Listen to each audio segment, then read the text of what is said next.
ચૂક્યા છીએ અમે ત્રણેય લોકો. તો અત્યારે સૌથી પહેલાં અમે લોકો જશું મહાકાલ મંદિરે દર્શન કરવા માટે, સ્વયં મહાકાલના. ત્યારબાદ મહાકાલ કોરિડોર જે બન્યું છે, ખૂબ સરસ બનાવ્યું છે, ત્યાં જોશું. પછી આગળ સંગમ ઘાટ ને બધું છે, એ ઘાટ જોશું. આખું બહુ મજા આવે એવું છે. અને 600 કિલોમીટરનું રન કાપી અને અમે લોકો અહીંયા પહોંચ્યા છીએ. તો અત્યારે જઈ રહ્યા છીએ અમે મંદિરે. તો તમને આખું તે જે કોરિડોર બન્યું છે, આખું તમને બહુ ડિટેલથી હું તમને બતાવીશ. તો બન્યા રહેજો આ વિડીયોની અંદર. અને મને લાગે છે અત્યાર સુધી તમને મજા આવી હશે. તો અત્યારે ચાલો થોડાક શોર્ટ જોઈએ ઉજ્જૈન.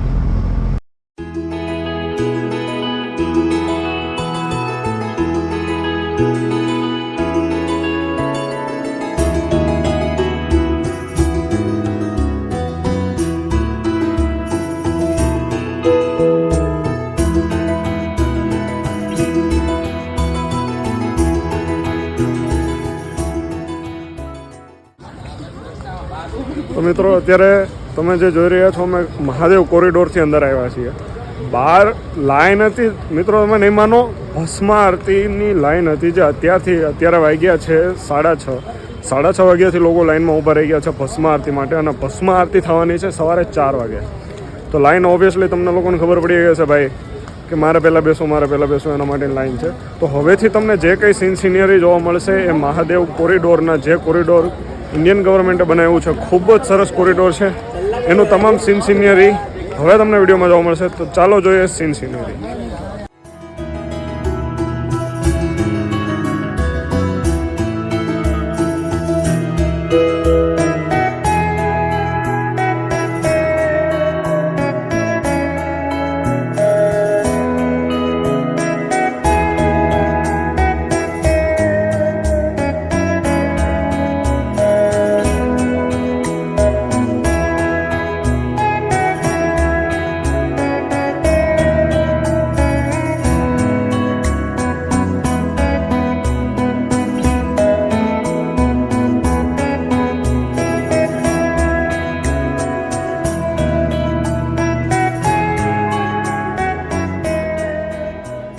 તો અત્યાર સુધી તમે લોકોએ ખાલી એન્ટ્રન્સ જોયું છે, જે મહાકાલ કોરિડોરનું નામ દેવામાં આવ્યું છે. મંદિર તો હજી બહુ દૂર છે. હવે હું એક એવી જગ્યા ઉપર આવ્યો છું જ્યાં તમને ખૂબ મજા આવશે જોવાની. અને આ છે સપ્તઋષિની જગ્યા. અહીંયા 7 જે ઋષિ છે એમની ખૂબ મોટી અને સરસ પ્રતિમાઓ છે, ખૂબ સરસ બનાવવામાં આવેલી છે. અને નીચે તમામ પ્રકારના શ્લોક લખ્યા છે. તો હવેના જે પાર્ટ રહેશે એ છે સપ્તઋષિ ચોકનો. તો લેટ્સ સી.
તો મિત્રો અત્યાર સુધી તમે અલગ અલગ સ્ટેચ્યુઓને જોયા છે.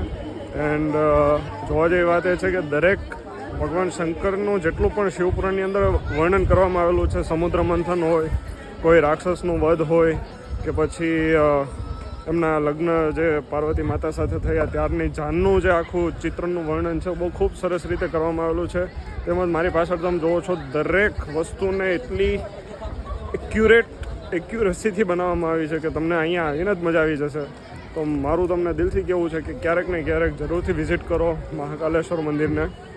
અને લોકો જોઈ રહ્યા છો કેમ કે એક સાથે મહાકુંભ પણ છે. અને મેઇનલી અમારું મેઇન જે મોટિવ છે મહાકુંભનું. તો બસ એન્જોય કરો આ વ્લોગને.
તો મિત્રો મેં મારી રીતે તમામ પ્રયત્ન કર્યા છે તમને સરખા દર્શન કરાવવાના એન્ડ તમને મહાકાલ મહારાજના દર્શન પણ કરાવ્યા છે અને બાકીનું આખું કોરિડોર પણ વિઝિટ કરાવ્યું છે. હવે કહેવામાં એવું આવે છે કે મહાકાલ મહારાજના પૃથ્વી પરનો રાજા કહેવામાં આવે છે. તો અહીંયા બીજો કોઈ સત્તાધિકારી ઉજ્જૈનમાં રહી શકતો નથી. એના માટે જ તે અહીંયા અલગથી સુવિધા બધું છે. તો બહુ સરસ બધાની મજા આવે એવું આખું મંદિર છે અને 12 જ્યોતિર્લિંગમાંનું એક છે. સો મિત્રો અહીંયા સુધીનો તો આપણો પહેલો દિવસ મહાકુંભને રિલેટેડ, જેમાં આપણે એક્સપ્લોર કર્યું ઉજ્જૈનને. સ્ટ્રીટ ફૂડ ખાધું, ભેળ ખાધી, પાણીપુરી ઠીકઠાક, ભેળ બેસ્ટ. તો અહીંયા આવો ત્યારે બેસ્ટ તમને જો એક એઝ અ સજેશન કહી શકું તો થોડુંક રેન્ટમાં જોજો છે. રિક્ષામાં ભાડા હોય છે આવક જાવકના. આમાં લોકો બહુ લૂંટે છે, બહુ એટલે બહુ લૂંટે છે. તો એ પ્રમાણે તમે થોડું ઉજ્જૈનમાં જોજો, ધ્યાનથી આવજો, સતર્ક રહેજો થોડું. તો આપણો પહેલો દિવસ ખૂબ સરસ રહ્યો, મજા આવી, ખૂબ સરસ. તો કાલે હવે નીકળવાના છીએ ઝાંસી માટે. હા દોસ્તો, ઝાંસી, મહારાણી લક્ષ્મીબાઈના શહેર નગરમાં. તો એ થશે આપણો એપિસોડ 2. તો આપણે હવે તો અહીંયા સુધીનો વ્લોગ આપણે રાખશું અને હું વિરામ લેવા ચાહીશ, રજા લેવા ચાહીશ. મળીએ નવા એપિસોડમાં. ત્યાં સુધી જય હિન્દ, જય ભારત, અસ્તુ.